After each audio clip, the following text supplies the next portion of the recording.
Welcome to The Functional Esthetician, a podcast where skin health meets whole body wellness.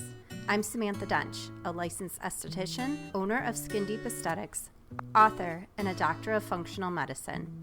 My mission is to help you see the bigger picture because healthy skin starts from within.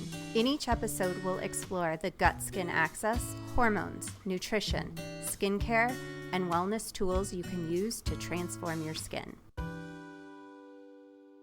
Welcome to the Functional Esthetician Podcast. I'm your host, Samantha Dunch. Today's special guest is Dr. Jocelyn Foran. We are going to talk about metabolic health, insulin resistance, nutrition, cholesterol, and inflammation. Before we get to today's interview, let me introduce Dr. Jocelyn. Dr. Jocelyn Foran has been a physician for 28 years, working in acute care as an anesthesiologist. She has also been a patient living with ulcerative colitis. By changing her diet, she transformed her health and her life. She now helps others stay out of hospitals. Having a career providing drugs to stop pain or render someone unconscious to have surgery is a humbling realization that for chronic illness, diet has a far greater power than drugs. Drugs might control your symptoms, but to address a lifestyle-induced chronic disease, we have to change the diet to remove the toxins. Diseases don't have to be chronic and progressive. There is hope. By providing metabolic medical coaching, Dr. Jocelyn's goal is to optimize health through lifestyle modifications, empowering patients through education and choice. Hi, Dr. Jocelyn. Welcome to the Functional Esthetician Podcast. Thank you for having me, Samantha. I'm so glad I can be here. I'm excited for our conversation today. I'm going to have you introduce yourself, share your background, how you got started, and how you got where you are today. Thank you so much. I think everybody has a story, and mine is a little complicated, but I think it resonates with a lot of people. I was born in a small town to a family of 4 kids, 2 parents. When I was quite young, my dad left, didn't come back, and with that, my family was plunged into a rather deep poverty.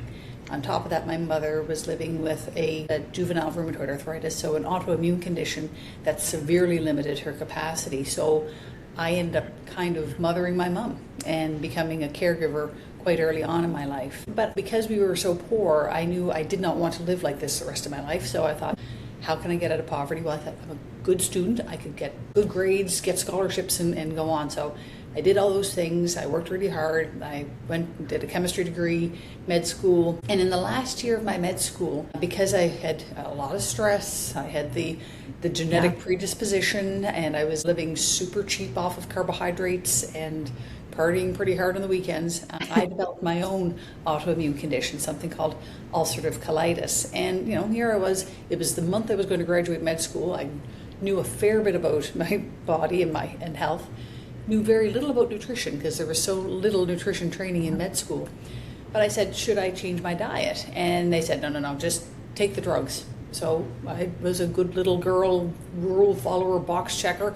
And so I said, yeah, I can do that. So I was 24 and I took the drugs. And I did that for decades. And then by the time I was in my late 30s, I'd been working independently for a decade at that point in a community hospital. I was looking after an intensive care unit, looking after an operating room. I had 3 babies within 5 years. I had a lot of stress in my life. I was up 24 hours on call. I was eating the Canadian food guide, which is like the American food guide, which was super heavy on plants and then occasionally meat and lots of carbs. And by the end of my 30s, I was like, ooh, I am in a bad spot here. My colitis is controlling me. I'm not controlling my colitis. And so it was suggested I should become vegetarian, so I did that for 3 years. And then it wasn't getting better, and I said, well, maybe you weren't vegetarian enough, go vegan. So I went vegan, and 3 years of that almost killed me. So by the time I was 43, I said, maybe we should just cut my colon out because I can't live like this anymore. And that was the first time I got dietary advice from a doctor that helped, because he said, do something called a specific carbohydrate diet. And for people with colitis and Crohn's, that means cutting out specific carbohydrates. There are some that are considered acceptable, some that are bad. That made a huge difference. So I said, well, if specific carbohydrates good, maybe no or lower carbohydrates even better. So 2016, I went low carb, keto, and then 3 years ago I eliminated all plants, and I've been living carnivore and off my meds since then. So it's been revolutionary for me.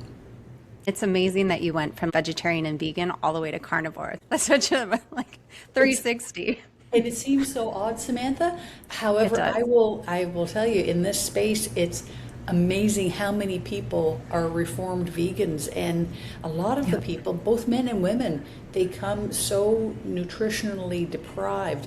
They have to eat like just high fat, not looking at calories, whatever they can get into their body for months in order to heal themselves.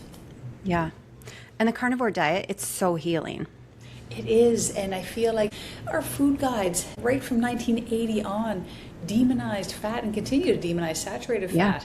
So most of us are living this low-fat life, and when you think about what is our fattest organ, it is also the organ that defines us. It's our brain.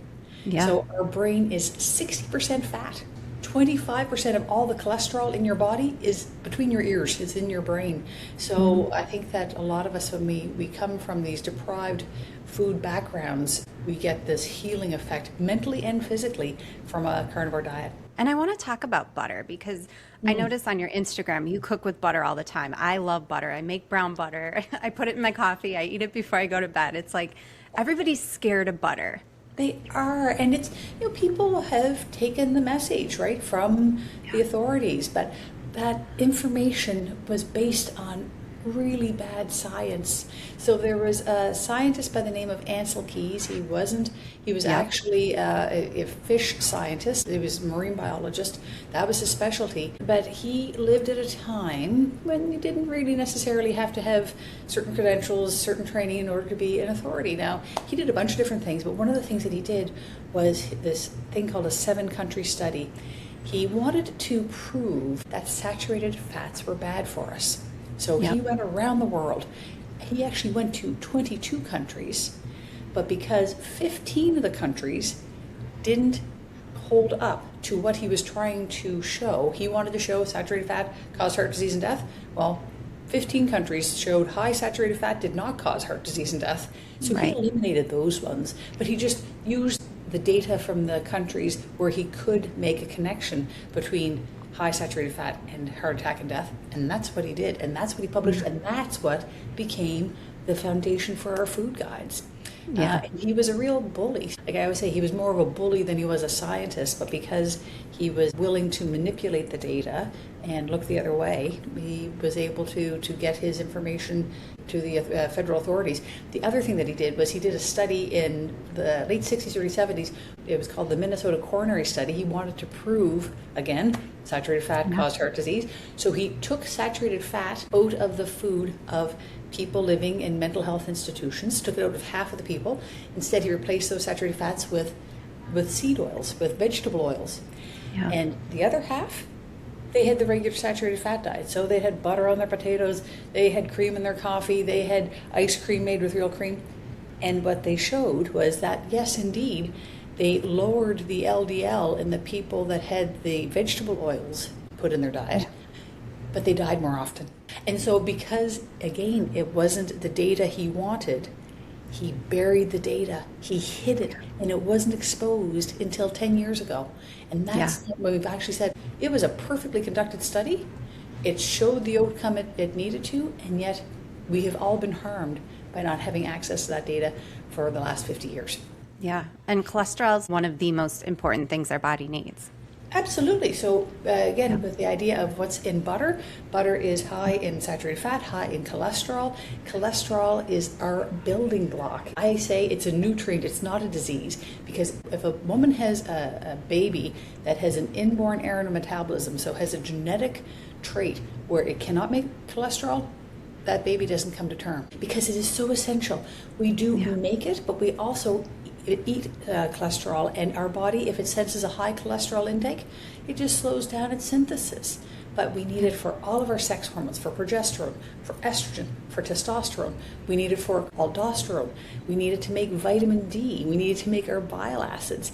And just think about it. It's in every one of the precious membranes that line our brain cells And we need it in all of our cells of all of our membranes. If we don't have cholesterol, we don't have the soft, pliable fats that we need in order to make the 40 trillion cells that make us up.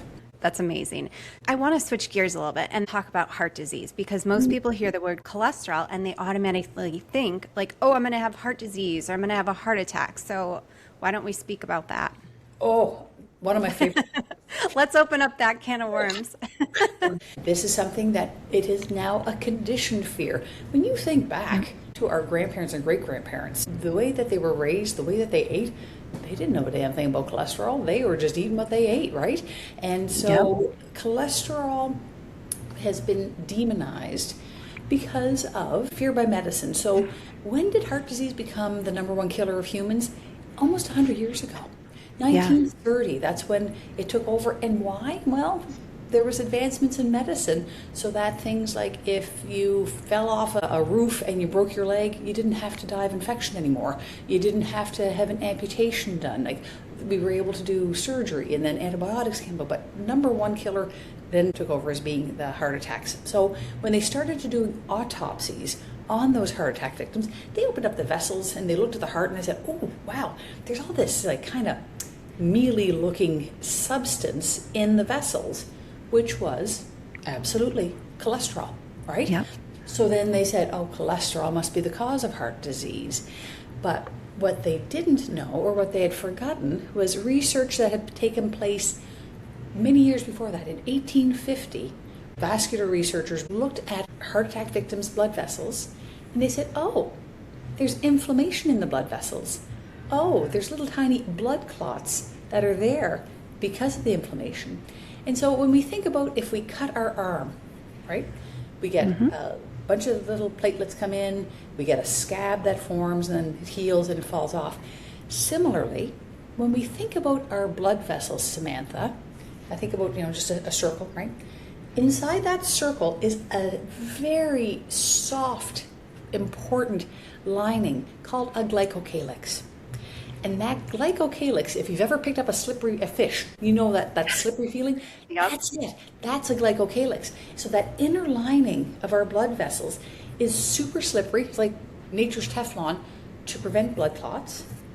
And it also releases a special substance called nitric oxide, which opens up our blood vessels and allows for easy flow. But when we do things like eat a high carbohydrate diet, right? When we eat something that's going to cause a lot of insulin, when we smoke, even if we inhale smoke from wildfires, right? We know that heart attacks go up around the time of wildfires because of its impact on these blood vessels. If we have lead poisoning, all these different things, mold, these things can eat away at the glycocalyx. The body's so clever. It will repair itself, but it can only repair so much. So if we end up eating an ice cream sundae and then have a smoke and we're in with wildfires, at a certain point the blood vessels say, I can't repair it anymore, and it starts to injure the inner lining. And what happens when the inner lining gets injured? A little blood clot forms. And when that blood clot forms, it has all of the constituents that are in blood. So it's going to have white blood cells, it's going to have red blood cells, it's going to have cholesterol in it. That cholesterol comes in, it's like a Band-Aid that then soothes the inner layer to make the inflammation go down. People say cholesterol caused the heart attack. No, it didn't cause the heart attack. Cholesterol was the firefighter that came in and made the inflammation go away. So my whole point is that cholesterol might be in the plaques in our arteries from heart disease, absolutely. But don't blame the firefighter for what the arsonist did. So I want to get to people realizing it's high insulin and high levels of inflammation that cause heart disease, not cholesterol. Yeah, insulin, it's a big one. Insulin resistant. I feel like most of the patients I work with, they're all insulin resistant. Absolutely. And it's so interesting, Samantha, because I have people message me online. They say, well, if you were to have some before and after pictures of you, it might be more powerful. I'm like, well, I hate to disappoint. I was never obese. Obesity wasn't my manifestation of insulin resistance, right? I was eating a super high carb diet, but I used to compensate. I'd exercise extra hard, right? That whole diet culture thing. So I would restrict myself, or then I would go for a 10-mile run. All those things I would do instead. but I didn't become obese. So when we think about insulin resistance, I think about it like a chameleon, and it shows in different ways. So it can show up as obesity or depression or dementia or autoimmune. It can show up as cancer or high blood pressure, or even muscle wasting, sarcopenia. It can show up in acne. So all these things are insulin resistance. So when we start to look at all chronic diseases, we realize they all have insulin resistance at the root. And most people don't even realize insulin is a hormone. It is, and you know what? And it's like anything, right? Too much of a good thing. So thank God we have insulin. Insulin is what allowed us to be the apex predator on Earth. It allowed us to survive all those winters, because when you look at insulin, is a hormone, it's a peptide released from our pancreas in response most strongly to glucose. So when you think about our 3 macronutrients, we have carbohydrates, protein, and fat. Well, fat barely rouses anything out of the pancreas, but by far carbohydrates are the strongest, and it makes sense because insulin is a fat storage hormone. Tens of thousands of years ago, we wouldn't have been exposed to carbohydrates except one time per year, and that was in the fall. And we ate the carbohydrates, and they sure weren't like the carbohydrates we have today. Even our fruit is so much sweeter than what you would have been around in nature a millennia ago. But we ate the fruit, the carbohydrates went up in our bloodstream, the insulin came out, and then the body said, oh, you know what? We're going to put on some fat stores. We're going to put fat subcutaneously. We're going to put fat in our liver, and then we'll be able to survive. But instead, now we've got, pastries for breakfast, right? And so we are never in that kind of survival situation. So instead, we are in a pathologic, almost like a carb toxicity form of insulin resistance. And there's not just carbohydrates that cause insulin to be elevated. Chronic stress is a big one. So, and why does that happen? So when we're under stress, a hormone called cortisol, which we make on our adrenal glands on top of our kidneys, but our cortisol goes up. And when cortisol goes up chronically, or goes up at all, we release more glucose from our glucose stores, and that subsequently stimulates insulin. So chronic stress is a big one that I feel gets under-recognized, especially by medicine. Oh yeah. I want to go back a little bit, because most people think I have to eat carbs or I have to have berries in order to stimulate insulin, but can you talk about how our body naturally produces insulin and how it all ties back to the liver? Absolutely. So our body, it's quite amazing. We can make glucose tailor-made for our requirements, for our brain. Authorities often like to say that we need like 140 grams of glucose for our brain every day. And believe me, the brain is a metabolic hog. The brain is 2% of our body weight. It's 20% of our metabolism. So think about that. 1 in 5 calories that you eat has to go to power this beautiful organ. But we can make all the glucose that the brain needs from the proteins that we eat. About half the protein we eat will turn into glucose, right? So the amino acids themselves can be used to make glucose by the body. That's called gluconeogenesis. What a great word. Use that in Scrabble sometime. We can also make glucose even from the fat we eat. So when you think about fat, it's not a very good demonstration, but I'll hold up my 3 fingers. A fat is also known as a triglyceride. And there's 3 individual fatty acids strung together on a backbone of glycerol. And lo and behold, glycerol can go to be used to make glucose as well.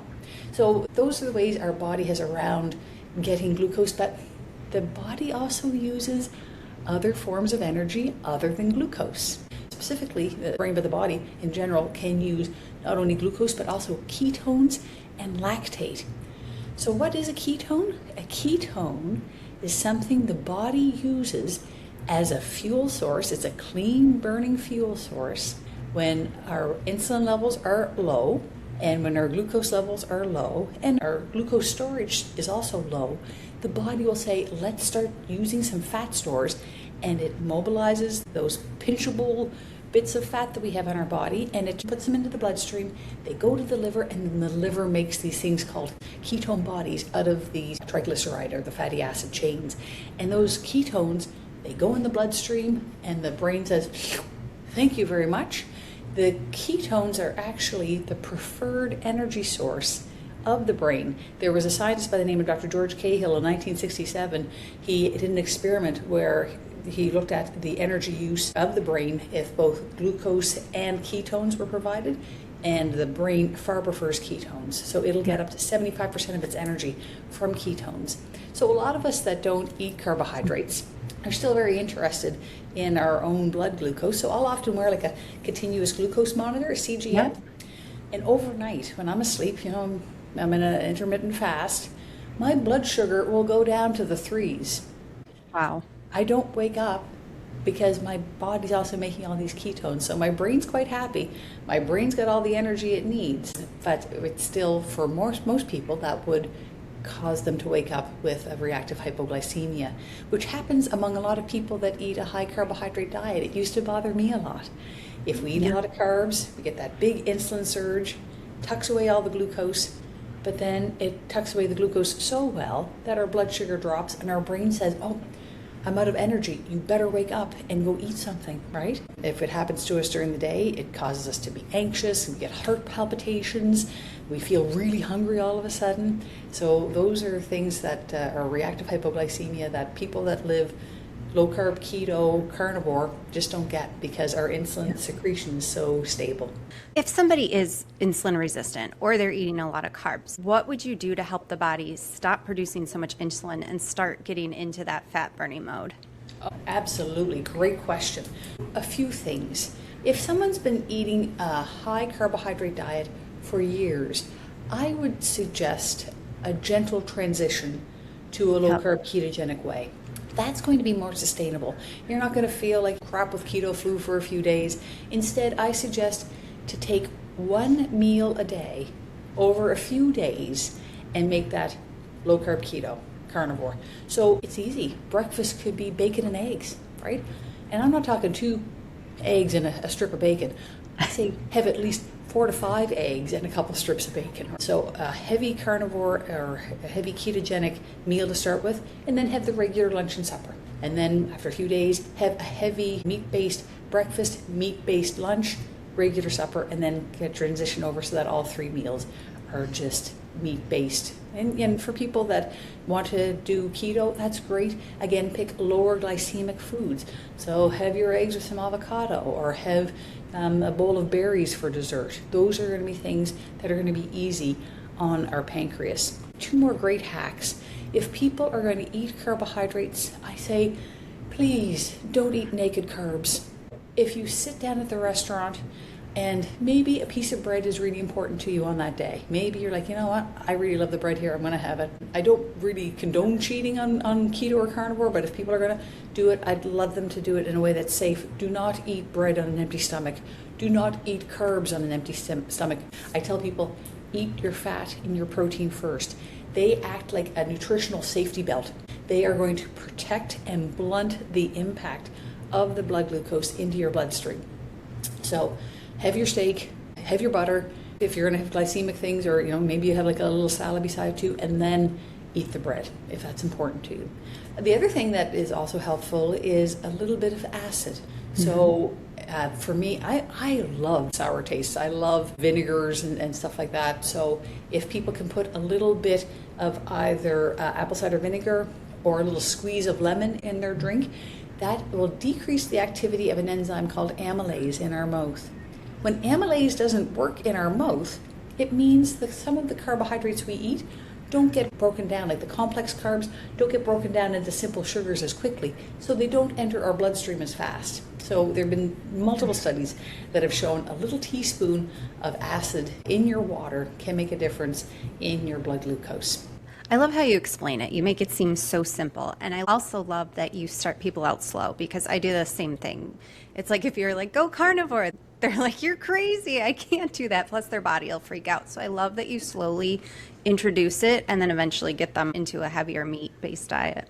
Absolutely. And I feel like, we've all tried our best for the last 30, 40, 50, 60 years. And if we've been eating this way for so long, we can't expect an immediate transformation. So be gentle and be compassionate with yourself too, because this is quite literally eating against the grain, right? And it's hard to do anything as a minority, So I hope people give themselves that grace. And I really think it's important when people make this transition, one of the best things we can do is to create safety. Create safety in your home, create safety in your social networks.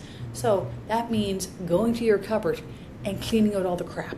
And I deal with a lot of mums. I deal with a lot of women who work so flippin' hard for their families, for their partners, and lastly, for themselves. So I say, you know what?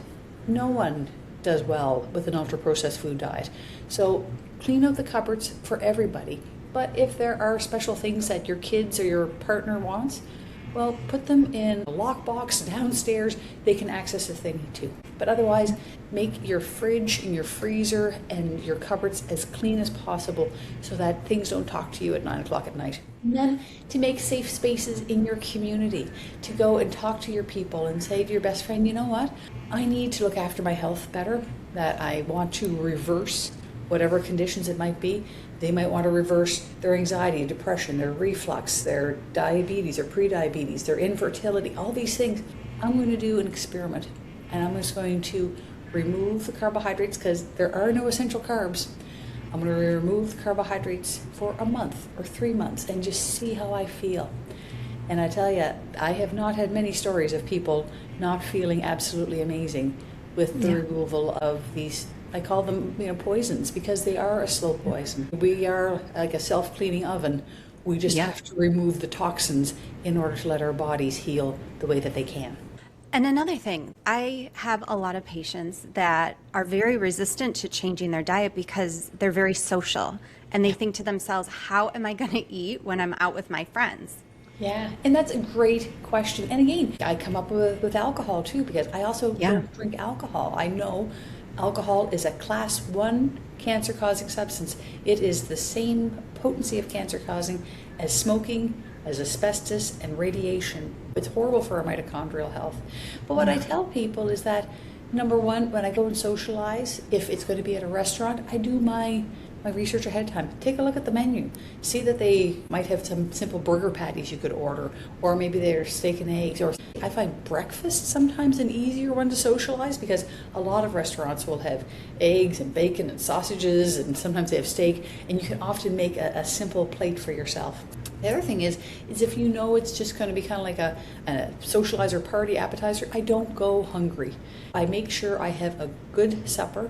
And or if it's going to be like a dining event, I will bring something with me. So I'll call ahead and I'll say, look, I do eat in a way specifically for my health. Do you mind if I bring along some meatballs or some prosciutto or something that I know I can enjoy and then share with others as well? But I feel like it has become such a common thing with being keto or carnivore. People are kind of curious for their own health. And I feel like the judgment that first came to people that were keto 20 years ago is now shifting from judgment to curiosity. And so I like to share my story. And there are so many people that have opened up their eyes and changed their health because I was willing to be a little bit vulnerable in these social circumstances. Now, the other thing is there are often food pushers. And I have been guilty of being a food pusher myself, right? But if I have somebody says, oh, you must try my lemon meringue pie. I'm like, you know what?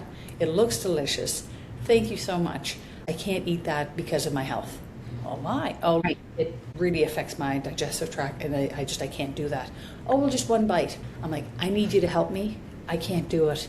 So could you please make sure nobody else offers this to me because I can't? And often find by that point, they're like, I get it. This person is really committed. And I think a lot of people are very food addicted. Oh, for sure. We know that food addiction at least affects 15% of children, 15% of adults. And I think all humans have some form of emotional eating. When we're lonely or bored or scared or angry or celebrating, we turn to food. But I think true food addiction is continued use despite no consequence. People that know this bread is killing me, but I can't stop eating it.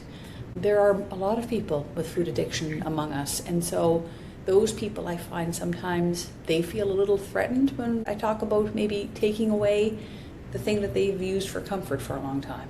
And I always love the words of Gabor Mate.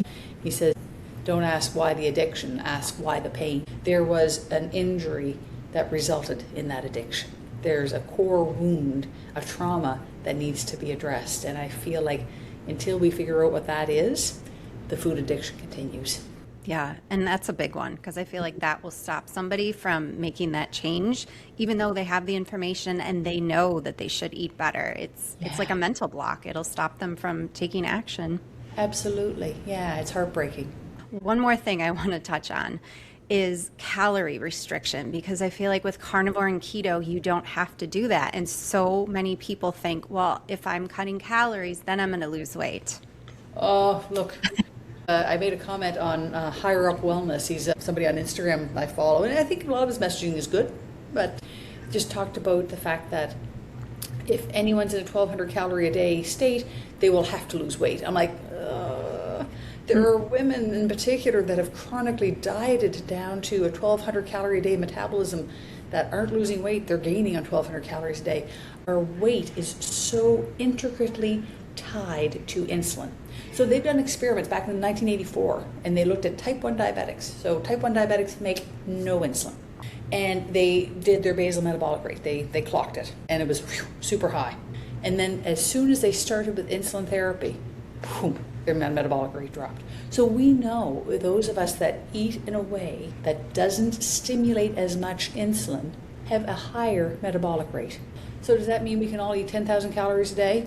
Hell no. But the secret sauce of keto and carnivore is it's so satiating because we have embraced the fats. Fat is our friend. If I don't get enough fat, if I eat like a lean cut of meat and didn't pack my butter with me, I will be hungry in about 3 hours. And I get food noise. I start looking for things. That's when I get my sweet cravings. We all have sweet cravings. 100% of us do. But to turn off my sweet head, I got to have some fat. So I think when it comes to people trying to lose weight, especially going keto or carnivore, in the beginning, eat intuitively. Eat as you need to satiate your hunger and to turn off the food noise. Eat as much fatty meat as you need to not want to eat that cupcake. Because believe me, I have met many people that could binge eat Oreos or cupcakes or cookies or chips.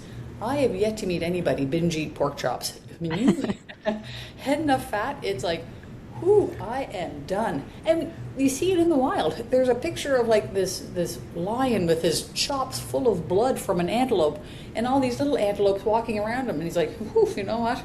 I just can't. And then that leaves us full for 5 to 6 hours. We're not snacking. Even ketogenic, even carnivore snacks in between, boop, up comes insulin, right? So I eat, and then I stop eating for 4 to 5 hours. I eat, I stop eating for 4 to 5 hours.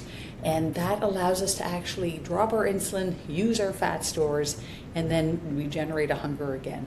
Yeah. So I think if people have been doing keto or carnivore, they're in a stall, or if they've started to gain weight, I caution people about dairy, because dairy has casomorphin. So casomorphin is a protein that it's a wonderful design feature by nature. It makes babies drink more and more breast milk, which is fantastic because we all know by the time a baby is about 10 to 12 months old, they're just nothing but a little fat Buddha, right? Like they're just so pudgy. Which is great because that allows them to get through, I'd say, the toddler years where they're much more picky in what they eat and they kind of live off their stores. But for adults who aren't looking to put on weight, eating dairy can cause us to overconsume, and for autoimmune people, it can also cause a lot of inflammation too.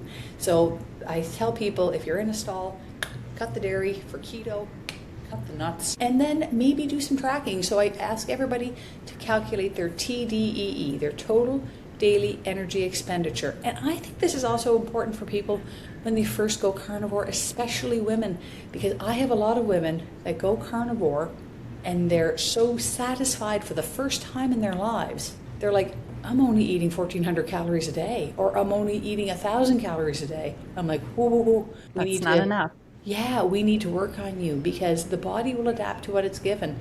And if we chronically undernourish it for calories, the body just slows the metabolic rate. After about 3 days, the thyroid says, if I'm in a calorie deprived state, I'm just not going to make as much of the hormone. I'm going to slow the metabolism down because we're going into a famine. So it makes sense. If people are going to have weight loss goals, I suggest they eat at their TDEE, their maintenance calories, and then have a lean day. Maintenance calories and then a lean day, so that the body doesn't ever think that I'm going without. That's great advice. So what do you eat in a day? Oh, great question. So every day I like to have at least a 14-hour fast. I used to do things to the complete opposite that I do now. And a lot of it is because as an anesthesiologist, I hate to say stuck, but we really are in a room where someone is 100% dependent on us, right? So we can't just run away.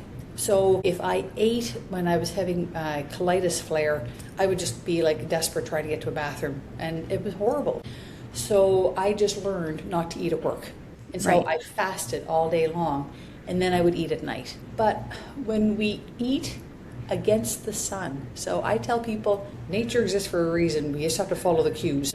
We are a diurnal species. We're not nocturnal. We are diurnal, meaning we were meant to be out in the sun. The sun actually improves our glucose metabolism.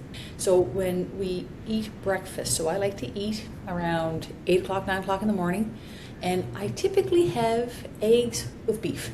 And it could be 4 eggs, ground beef.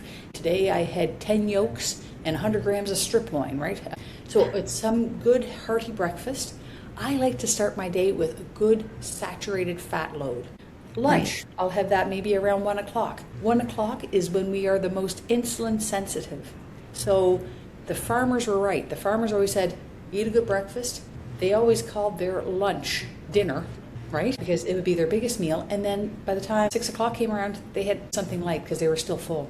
If we eat that nice hearty lunch, for lunchtime, I often love doing flanken ribs. So flanken ribs are just thin cut short ribs. As long as you don't overcook them and lose all the fat, they're a great 2-to-1 macro. So they usually have double the calories and fat that they do to protein. So I try to live more 80-20 than 70-30.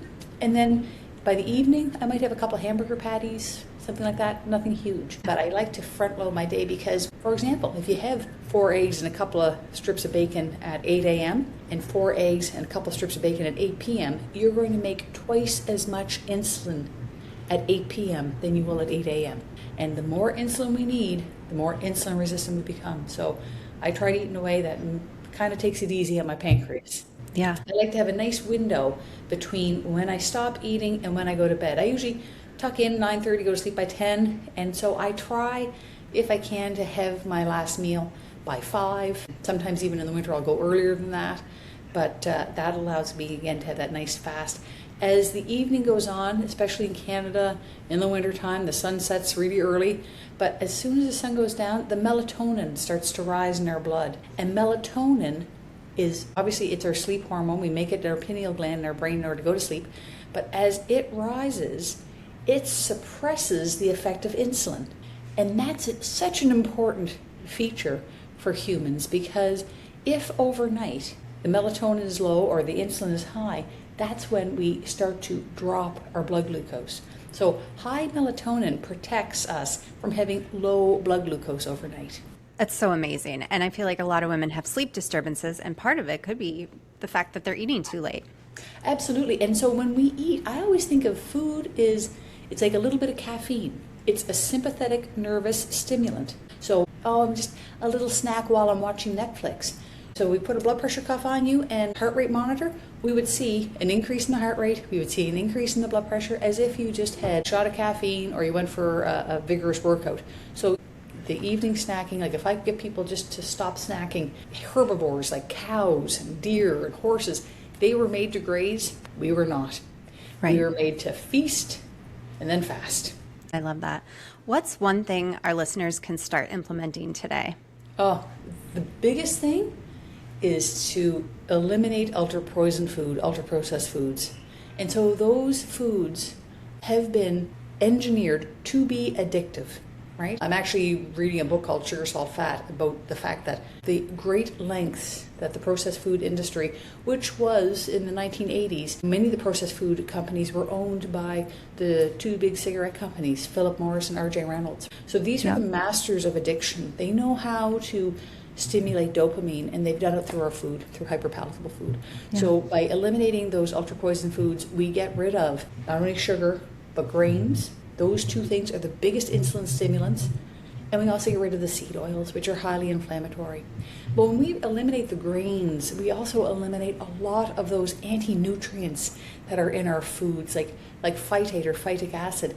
Phytate binds. It steals the minerals we need, like calcium and zinc, iron, magnesium. So when we get rid of the phytate, we are actually able to absorb the things that we think we're getting when we look at the nutritional information, but we're not seeing the anti-nutrients being labeled either.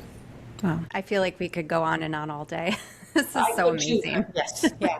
How can our listeners find you? Oh, that's wonderful. Thank you, Samantha. So I am Metabolic Medical. I am on Instagram, Facebook, TikTok. I'm not on LinkedIn as much, but I also have a YouTube channel. Okay. I will put those links in the show notes so that way they can click and connect with you. That's wonderful. Thank you very much. Is there anything you want to add before we close today? I just hope people are actually really good to themselves, because I feel, especially women, because we are nurturers, because we are caregivers, we often think about everybody else first. But it's so true. We have to put our own oxygen mask on first in order to be the best version of ourselves to show up for the rest of the world. Dr. Jocelyn, thank you so much for being here today. You're welcome. Thank you so much, Samantha. Thank you for listening. Today we had on our special guest, Dr. Jocelyn Foran. We talked about healing chronic disease through proper nutrition, keto and carnivore diets, the cholesterol myth, insulin resistance, heart disease, and how to overcome health challenges, weight gain, and beat insulin resistance through food. Please check the show notes to connect with Dr. Jocelyn. Be sure to tune in next Tuesday to episode 40. We are talking about burnout, mindset, and creating simple shifts in your life to help you live with joy. You don't want to miss this one. And always remember, you deserve to love the skin you're in. As estheticians, we have such a unique opportunity to not only care for the skin on the surface, but to guide our clients towards deeper wellness. If this episode gave you something to think about, share it with me on Instagram @SkinDeepIL. I look forward to connecting with you there. And if you enjoyed this conversation, subscribing and reviewing the podcast helps others find these conversations too. And always remember, you deserve to love the skin you're in.